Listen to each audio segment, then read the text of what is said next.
अपने cash flow module को and करने से पहले हम क्वार्टरली और ईयरली बेसिस पे अपने डाटा को आपस में सम कर दें।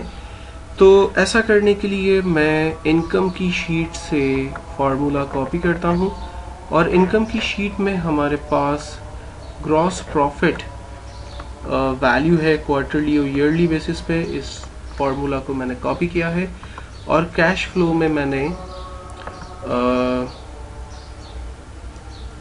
account receivable, account payable, cash from operation,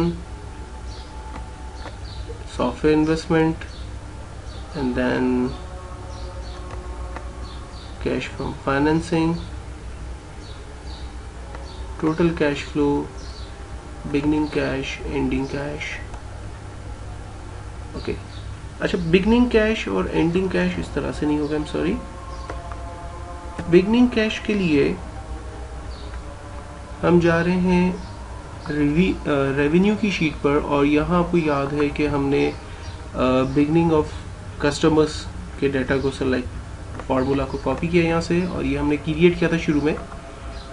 cash flow में जा रहे हैं और यहाँ पर बिगनिंग ऑफ कैश फ्लो को हमने यहाँ पर फार्मूला कॉपी पेस्ट किया। इसी तरह से एंडिंग के लिए हम बैलेंस की शीट पे चले जाते हैं और यहाँ पर हमारे पास टोटल लायबिलिटीज